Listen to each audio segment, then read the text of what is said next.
Olá, meu nome é Mariana e este é o primeiro capítulo de diversos conteúdos que vão mostrar como as tecnologias podem auxiliar no avanço do agronegócio.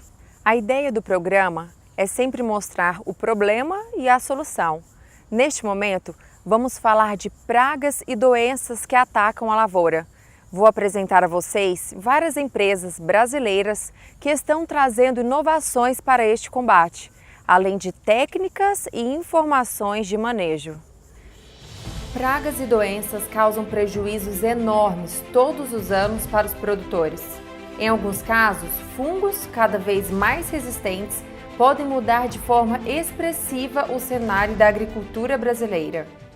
Pela pressão de seleção, é bem provável que a resistência a diversos defensivos agrícolas vai ocorrer. Então, o que fazer se hoje não há novos métodos de ação no mercado?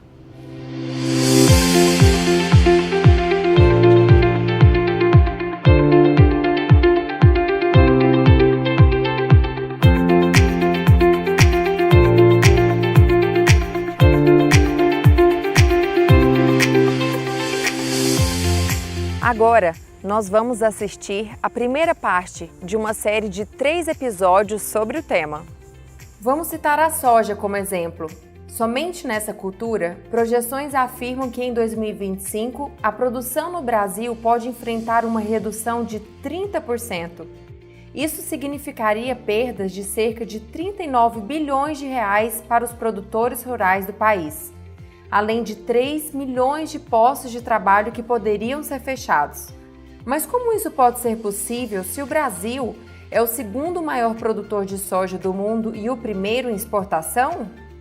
Uma das principais razões é o uso do mesmo grupo de fungicidas em aplicações seguidas e em excesso. Estamos falando da ferrugem asiática. Essa doença, que ocorre em qualquer estágio fenológico da cultura, compromete a formação e o enchimento dos grãos, reduzindo a produtividade e impactando diretamente na rentabilidade do produtor. A ferrugem causa danos tão violentos que possui um custo médio de quase 3 bilhões de dólares por safra, além dos grandes efeitos negativos ao meio ambiente. Então, para a doença ocorrer, ela é dependente de 3 coisas, né? O chamado triângulo da doença, que é você ter a soja, cultivares suscetíveis, o ambiente favorável à doença e, por último, você tem que ter o inóculo junto com para a doença ocorrer.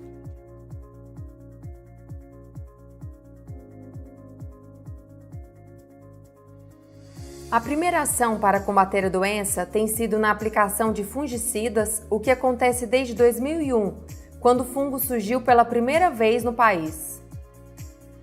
Atualmente a gente faz as aplicações preventivas, mas é totalmente baseado em hipóteses. Tem estudos que apontam condições climáticas, né, como ideais para a ocorrência da doença, o estágio fenológico da cultura como o mais comum para a ocorrência da doença. Com o passar do tempo, pesquisas estão avaliando que esses produtos estão perdendo cada vez mais sua eficiência. Fungicidas estes que pertencem a 3 grupos: os triazóis, estrobilurinas e carboxamidas. Algumas recomendações são feitas no uso dos fungicidas. Utilizar sempre misturas comerciais formadas por 2 ou mais fungicidas com modos de ação distintos. Aplicar doses e intervalos recomendados pelo fabricante. Evitar mais que 2 aplicações do mesmo produto em sequência e utilizar no máximo 2 aplicações de produtos contendo carboxamidas por cultivo e não utilizar carboxamidas quando a doença estiver bem estabelecida. Mas, mesmo assim, isso não está sendo suficiente. É quase certo que vai ocorrer a resistência aos fungicidas, enquanto outras pragas e ervas daninhas também continuarão a causar grandes problemas nas lavouras. O que fazer para evitar esse cenário?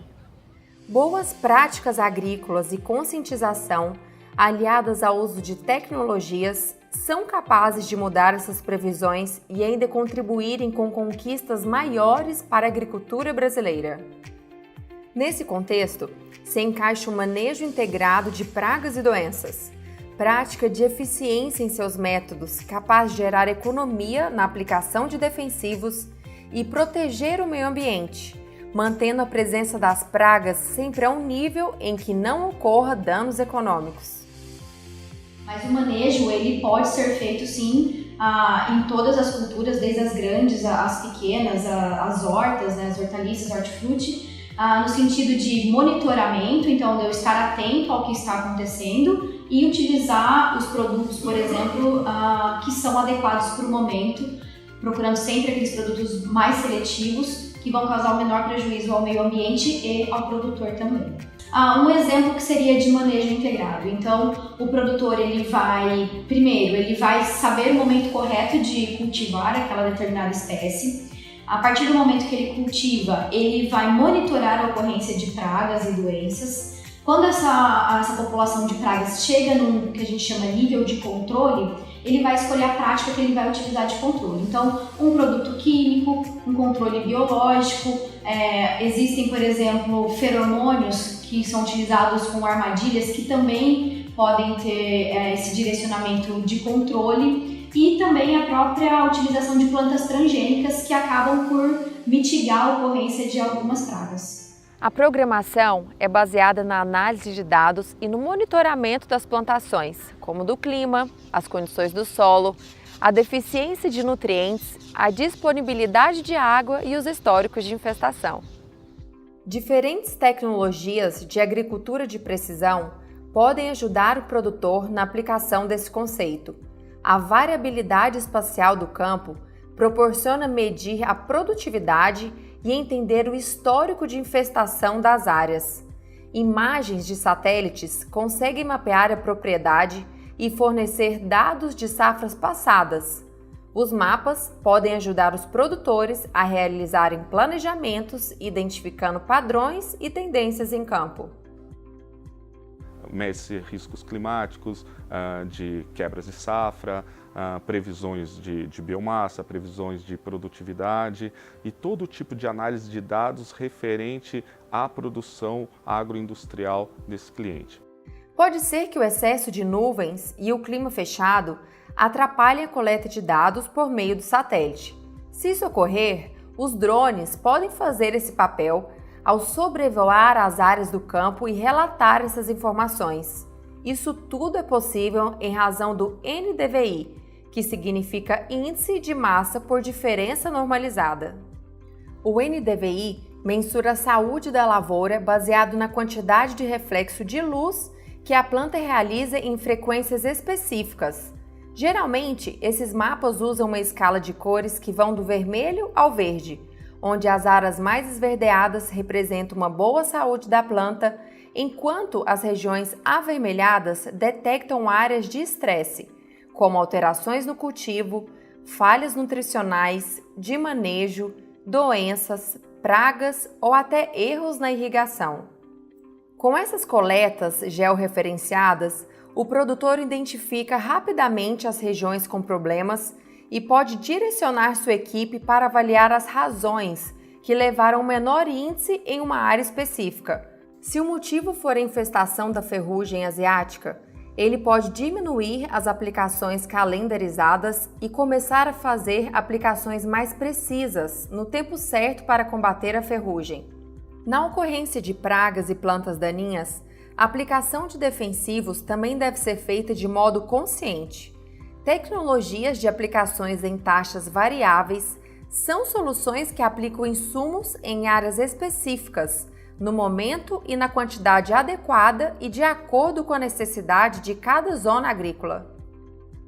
Porque o que acontece? Em regiões infestadas por nematóide, a gente vai ter no máximo ali 20, 30% da área com infestação causando um dano econômico para a lavoura. E muitas vezes, no sistema convencional, quando tem a peste, a gente faz o tratamento na área total. Ou seja, eu trato toda aquela população como se ela estivesse doente. Eu acabo jogando defensivo agrícola em toda a área. Então, o nosso conceito, o que a gente faz? A gente visa achar zonas problemáticas, a gente verifica se tem a praga ou não e depois a gente faz a aplicação do produto só aonde tem realmente que foi detectada a ocorrência da praga. Hoje o custo de aplicação de um nematicida químico ele gira em torno de $250 por hectare para fazer o tratamento. Só que o nematóide ele acontece ali em 10, 12% da área quando você tem uma infestação. E aí é um problema sério, porque você vai estar tratando 10, 12, ali realmente você vai ter um retorno sobre o investimento, só que nos outros 90% da área não tem eficiência, além de você estar colocando todo um aporte de produto químico no meio ambiente, que vai acabar também prejudicando os inimigos naturais e toda a questão ambiental que envolve um produto químico.